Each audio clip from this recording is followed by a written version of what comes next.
जनपद में 9 विधानसभाएं हैं, उसमें से मैं मछली शहर से विधायक चुन करके आई हूं, इकलौती महिला विधायक। बहुत सारे लोगों को ऐसा लगता है कि हम महिला के प्रतिनिधित्व में पीछे उसके चल रहे हैं। हम कैसे महिला के पीछे चल सकते हैं? तो मैं उन सबको बोलना चाहती हूं कि हम आपको पीछे नहीं चला रहे हैं। हम चाहते हैं आप हमारे बगल में हमारे साथ साथ चलें। इस सदन की शोभा तभी तक है जब तक पक्ष और विपक्ष साथ में यहां पे बैठता है। जो देश विकसित हो चुके हैं उसका कारण भी हमें साफ साफ समझ में आ जाता है कि वहां पे अगर राजनीति में महिलाओं का अगर हम देखें कि क्या कंट्रीब्यूशन है तो वो 30% तक पहुंच चुका है। 5 दिन के सदन में हमें 1 दिन का मौका मिला है। आप सोचिए, आपको इससे दुख हो रहा है, और 75 वर्षों से हम इंतजार कर रहे थे कि हमें ये मौका मिले। देश का विकास तभी होगा जब देश में नारी का विकास होगा। दिन की रोशनी गुजर गई ख्वाबों को बनाने में, रातों की नींद गुजर गई बच्चों को सुलाने में।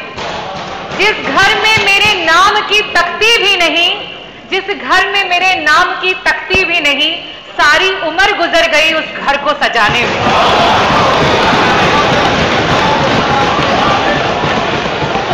आदरणीय अध्यक्ष महोदय, आज आजादी के 75 वर्षों में पहली बार देश की सबसे बड़ी सदन उत्तर प्रदेश की सदन में सिर्फ और सिर्फ महिला विधायकों को बोलने का आपने अवसर दिया। मैं उसके लिए आपको हृदय से धन्यवाद करती हूं। मैं धन्यवाद करना चाहूंगी समाजवादी पार्टी के राष्ट्रीय अध्यक्ष श्री अखिलेश यादव जी का, आदरणीय डिंपल भाभी का, जिनकी प्रोग्रेसिव सोच के कारण आज विपक्ष में होने के बावजूद भी अगर हम रेशियो निकाल लें तो जो महिला जनप्रतिनिधि हैं उनका रेशियो पक्ष के समान है। मैं धन्यवाद करना चाहूंगी हमारी समाजवादी पार्टी की सोच को, जो सोच कहती है कि नेतृत्व का कोई जेंडर नहीं होता, नेतृत्व का होता है एक विचार, एक सोच, एक विचारधारा जिससे आप लोगों को खुद से जोड़ते हैं। राम मनोहर लोहिया जी ने कहा था, देश का विकास तभी होगा जब देश में नारी का विकास होगा। जब नारी विकास करेगी तभी देश का विकास होगा। आज से कई सालों पहले जब अध्यक्ष जी आप, मेरे पिता, उनके सहपाठी जब स्कूल में जाया करते थे तो वहां पे पढ़ाया जाता था कि 3 प्रकार के देश होते हैं, विकसित देश, विकासशील देश और अविकसित देश।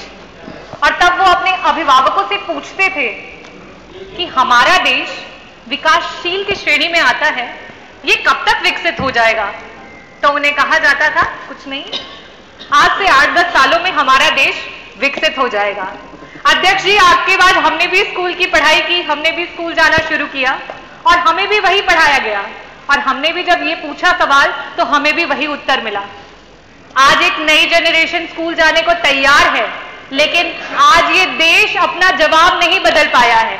क्या हमने कभी इस बात पे मंथन किया है?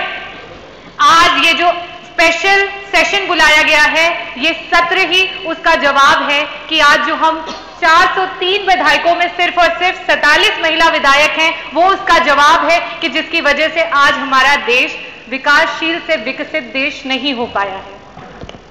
मैं आज बताना चाहती हूं कि अगर हम देश में देखें कि महिलाओं का राजनीति में नेतृत्व के परसेंटेज को निकालें तो सिर्फ और सिर्फ 9% महिलाएं हैं जो पूरे देश में जनप्रतिनिधि के रूप में अपना नेतृत्व कर रही हैं।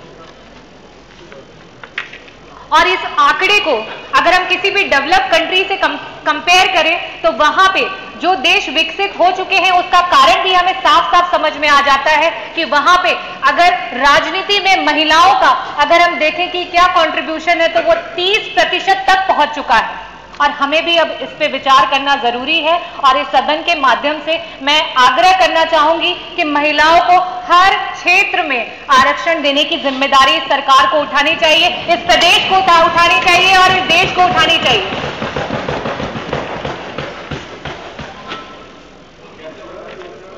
बाबा भीमराव अंबेडकर जी ने कहा था कि मैं किसी भी समाज की जो प्रगति है उस समाज की महिलाओं की प्रगति से मापता हूं। और आज मैं ग्रामीण अंचल से आती हूं और जब वहां पे हम अपनी दलित समाज की बहनों को देखते हैं तब हमें ये महसूस होता है और साथ में बहुत ग्लानि भी होती है कि आज हमारा देश कहां पे है। आज क्या कारण है कि हमारा देश आगे नहीं बढ़ पा रहा है, चाहे राजनीतिक क्षेत्र हो या सामाजिक क्षेत्र हो, चाहे एक माँ हो या बहन हो या पत्नी हो या बेटी हो। अधिकांश जगह में भारत देश में हमें निर्णय लेने की आजादी नहीं। आज जब महिलाएं राजनीति में आना चाहती हैं तो कई प्रकार की कठिनाइयों का सामना करना पड़ता है और उस पर एक छोटा सा शेर है जो मैं बोलना चाहूंगी। कौन बदन से आगे देखे औरत को, सबकी आंखें गिरवी हैं इसी नगरी में।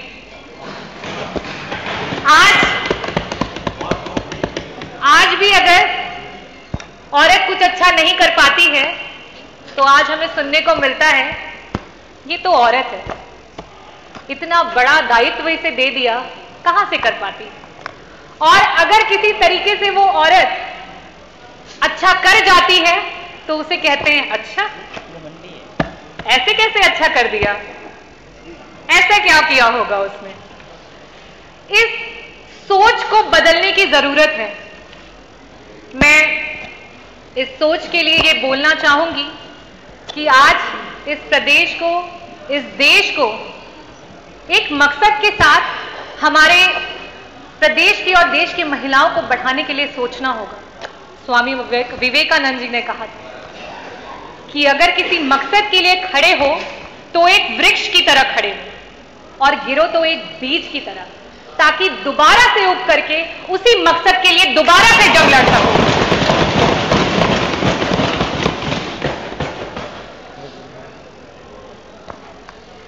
मैं अध्यक्ष जी आपसे कहना चाहती हूं, हमें स्पेशल अपॉर्चुनिटीज, स्पेशल सेशंस नहीं चाहिए।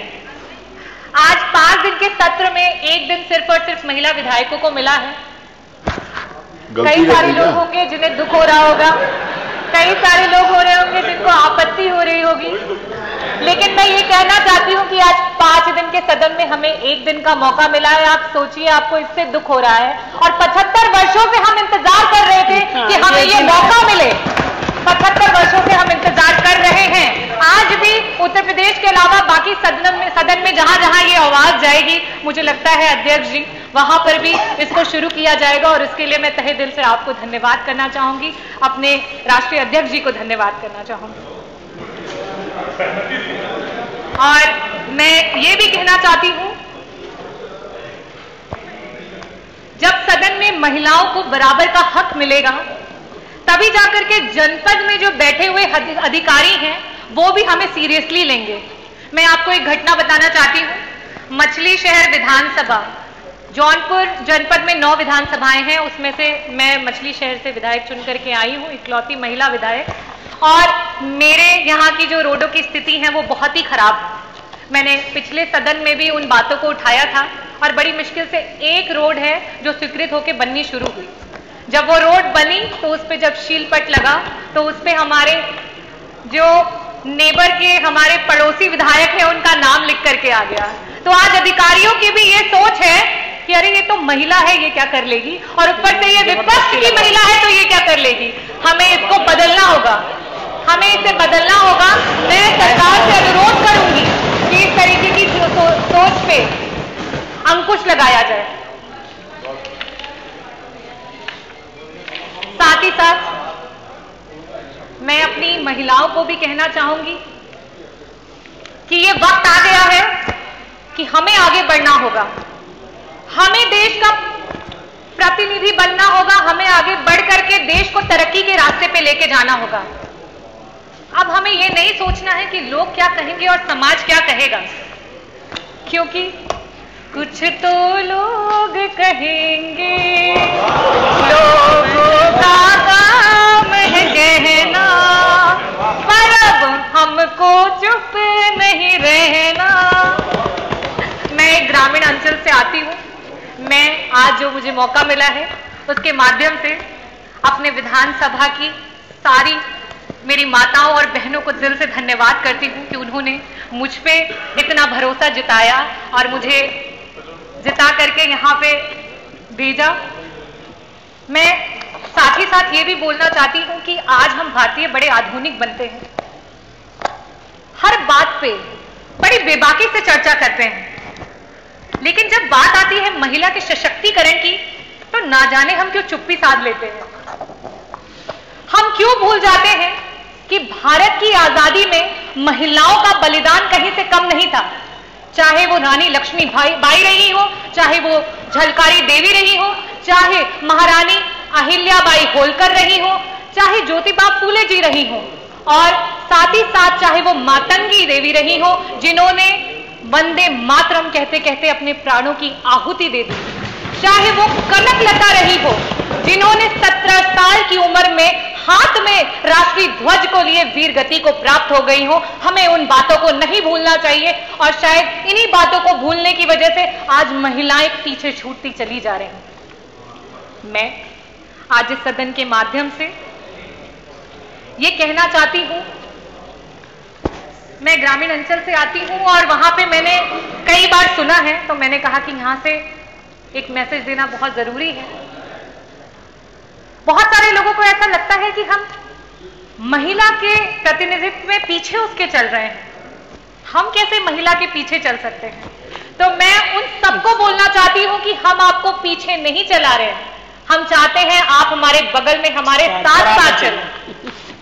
अल्बर्ट कामू ने कहा था, I don't want you to lead me, I don't want you to walk behind me, I want you to walk by my side. और यही हमारी सोच है और मैं मानती हूं कि इस सदन में बैठी सारी जितनी भी महिला जनप्रतिनिधि हैं उनकी भी यही सोच है। मैं धन्यवाद करना चाहूंगी आदरणीय मुख्यमंत्री जी को कि जिस दिन मॉनसून का पहला सत्र था उस दिन हमें अंदर नहीं आने दिया। मैं पूछना चाहूंगी हमारी पक्ष के विधायकगण से, दिल पे हाथ रख के बताइए, क्या आपको अच्छा लग रहा था यहाँ की सारी सीटें खाली थी? इस सदन की शोभा तभी तक है जब तक पक्ष और विपक्ष साथ में यहाँ पे बैठता है। जब तक पक्ष और विपक्ष साथ में बैठता है तभी तक हमारा लोकतंत्र मजबूत है, और जिस दिन यहां से विपक्ष हट जाएगा उस दिन लोकतंत्र की धज्जियां उड़ जाएंगी। और उसी प्रकार से मैं कहना चाहूंगी, रजनी जी, अरे आप बोलेंगे। मैं माननीय मंत्री जी को बताना चाहती हूँ। नहीं, कोई जवाब, मैं उनको मना कर दूं, आप अपनी बात जी।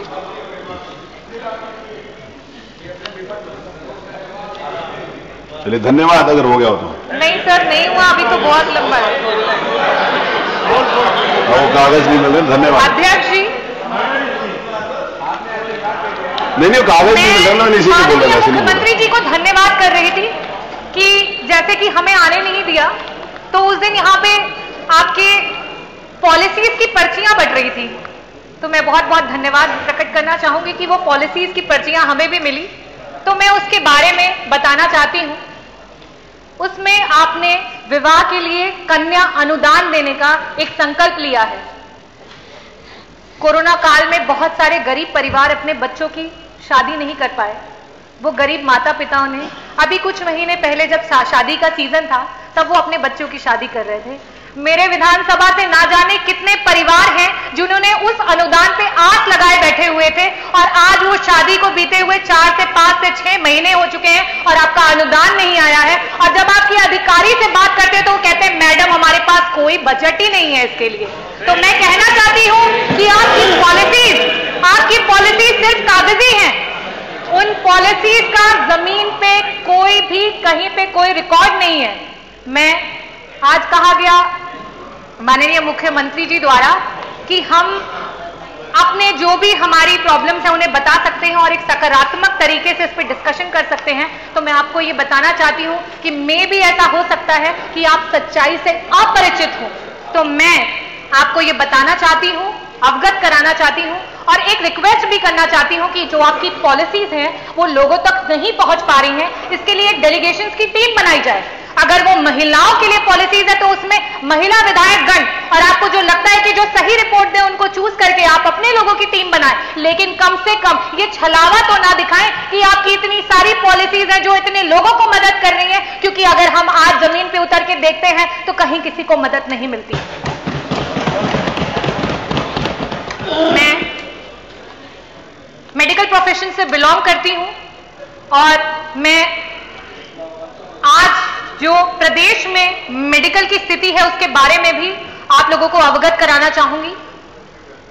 जौनपुर जनपद का जो मेडिकल कॉलेज है उसके बारे में तो कई बार सदन में चर्चाएं हो चुकी हैं कि वहां पे सिर्फ उद्घाटन हुआ है और आज तक कोई काम शुरू नहीं हुआ है। लेकिन साथ ही साथ मैं ये बताना चाहती हूं कि आपकी एक दूसरी पॉलिसी है जिसमें गंभीर बीमारियों में लोग मदद की आस लगा करके रखते हैं। आज मैं इस सदन के माध्यम से आपसे पूछना चाहती हूं, क्या उसका कोई समय निर्धारित किया जाएगा? एक गंभीर बीमारी का व्यक्ति कितने टाइम तक उस अनुदान का वेट करता रहे, कितने दिनों तक उसका वेट करता रहे? आज हम अपने कितने लोगों को इस कारण से खो दे रहे हैं, क्या सरकार उसका जवाब देगी? साथ ही साथ मैं ये भी बताना चाहती हूं कि गंभीर बीमारियों में कैंसर सबसे ज्यादा कॉमन है और कैंसर की ट्रीटमेंट को मैं थोड़ा सा आप लोगों से शेयर करना चाहूंगी कि उसमें सबसे पहले हम एक न्यू एडजुवेंट थेरेपी देते हैं, या तो वो कीमोथेरेपी होती है या वो रेडियोथेरेपी होती है। उससे हम कोशिश करते हैं कि वो जो कैंसर का एलिमेंट है वो छोटा हो जाए, वो कंसाइज हो जाए, ताकि कई बार ऐसा भी होता है कि वो उससे ठीक भी हो जाता है पेशेंट, लेकिन कई बार ऐसा होता है कि उससे हम उसको डिजीज को छोटा करके बाद में उसका सर्जिकल इंटरवेंशन करते हैं। आपकी जो अनुदान की नीतियां हैं उसमें 6 महीने का समय लिया जा रहा है। क्या एक कैंसर का पेशेंट 6 महीने तक वेट कर पाएगा कि उसका अनुदान आए तब वो अपनी सर्जरी कराए? मैं आज इस सदन के माध्यम से आप लोगों से अनुरोध करना चाहती हूं कि इस पे संशोधन किया जाए। इस पॉलिसी से जनता की मदद नहीं हो पा रही है, लोगों के पास तक वो मदद नहीं पहुंच पा रही है। थैंक यू डॉक्टर, आगे नहीं हो गया। गंभीर बीमारियों पर जो मेरी आंगनबाड़ी सेविकाएं हैं उनके लिए बोलना चाहती हूँ। मेरी जो आशाएं बहनें हैं जिन्होंने कोरोना काल में हमारे ग्रास रूट लेवल पे जाकर के हमारे लोगों की मदद की, जहां ग्रामीण धन्यवाद डॉक्टर आगनी नहीं अवेलेबल थे, धन्यवाद, उन्होंने उनकी मदद की। आज वो रोड पे निकली हुई है, आज वो अपने हक की दुहाई मांग रही है। क्या सरकार उनकी मदद करेगी? आज हमारी आंगनबाड़ी की जो महिलाएं हैं वो कह रही हैं कि आपकी अरे कंपेयर नहीं करी किसी के साथ। महिला ये कह रही है, सारी बातें तो सबने बोलना है ना। महंगाई के कारण उनकी कमर, महबूब जी आप आखिरी तक बैठेंगे। आज जब मार्केट में तेल 200 रुपए किलो है रिफाइंड ऑयल, तो उन्हें सिर्फ 120 रुपए मानक मिलता है। आज जब मूंग की दाल मार्केट में 100 रुपए की है तो उन्हें सिर्फ और सिर्फ 59 रुपए मिलता है। आज जब मार्केट में आलू 20 रुपए किलो है तो उन्हें सिर्फ 7 रुपए मिलता है। आज उनकी मांगों को कौन सुनेगा? कौन उनकी दुहाई को सुनेगा? मैं साथ ही साथ बात करना चाहूंगी NRLM की जो हमारी बहनें हैं, जिन्होंने आपके चुनाव के दौरान आपकी रैलियों में ढेर सारी भीड़ जुटाने का काम किया। आज वो अपनी मांग कर रही है, आज वो अपनी दुहाई बोल रही है, कौन सुनेगा उनकी बातों को? मैं बहुत गर्वित महसूस करती हूं कि जिस समय भाजपा की सरकार ग्रामीण क्षेत्रों में बिजली कटौती करने में व्यस्त थी, उस दौरान मेरे क्षेत्र से कई सारे बच्चे हैं जिन्होंने बोर्ड्स में 95% अबव मार्क्स स्कोर किए, और साथ ही साथ आपका जो नेशनल एग्जामिनेशन होता है मेडिकल का, उसमें 7 से 10 बच्चों ने उसमें रैंक निकाला है। तो मैं आप लोगों को ये बताना चाहती हूँ और साथ ही साथ ये भी कहना चाहती हूँ, जबकि मैंने पिछले सदन में भी कहा था कि ग्रामीण इलाके के बच्चे कहीं से भी मानसिक रूप से शहरी बच्चों से कम नहीं है, लेकिन आज उनके पास वो व्यवस्था नहीं है। आज स्कूल माध्यमिक हो, प्राइमरी हो, हायर सेकेंडरी स्कूल हो, उनके रास्तों को मेन रास्तों से नहीं जोड़ा गया है। आज जब उनके परिवार वाले, उनके घर वाले उन्हें स्कूल तक छोड़ने जाते हैं, वहां रोड पे उनके एक्सीडेंट्स हो जाते हैं। इस पे सरकार कब मंथन करेगी? कब इसका असली आईना आप लोग देखेंगे? खत्म हो गया तो पेपर खत्म हो गया तो आगे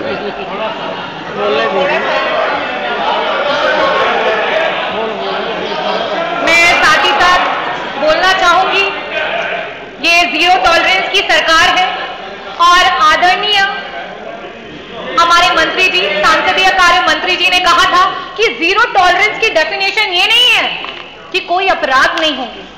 जीरो टॉलरेंस की डेफिनेशन ये है कि सरकार अगर इस तरीके की चीजें होती हैं तो उस पर तुरंत और सख्त कार्रवाई करेगी।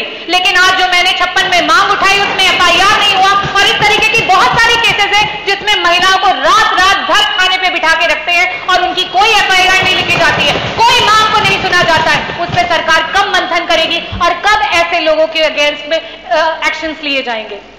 साथ ही साथ मैं ये भी कहना चाहती हूं कि शायद आप लोगों को ना पता चल पा रहा हो और फिर से आप सच्चाई से अनजान हो, तो आज थानों पे सिर्फ और सिर्फ वसूली भाई बैठे हैं और रक्षक भक्षक बने हुए हैं। कृपया करके इसका भी निवारण निकाल दें तो मैं बहुत बहुत आभारी रहूंगी आपकी। Thank you. मैं लास्ट में अपने देश की महिलाओं के लिए कुछ चंद लाइनें बोलना चाहूंगी। आप देंगे, वो दे रही है सुझाव कि आप देंगे सुझाव? मैं अपनी देश की महिलाओं के लिए और अपने प्रदेश की महिलाओं के लिए बोलना चाहूंगी। सुनो द्रौपदी शस्त्र उठा लो, छोड़ो मेहंदी खड़क संभालो। सुनो द्रौपदी शस्त्र उठा लो, छोड़ो मेहंदी खड़क संभालो। अब गोविंद ना आएंगे, धूत बिठाए बैठे शकुनी सब मस्तक बिक जाएंगे। सुनो द्रौपदी शस्त्र उठा लो, अब गोविंद।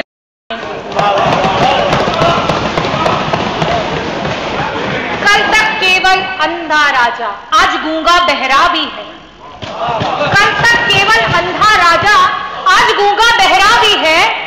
होठ सी दिए हैं जनता के, कानों पर पहरा भी है। तुम ही कहो ये अश्रु तुम्हारे, किसको क्या समझाएंगे। सुनो द्रौपदी शस्त्र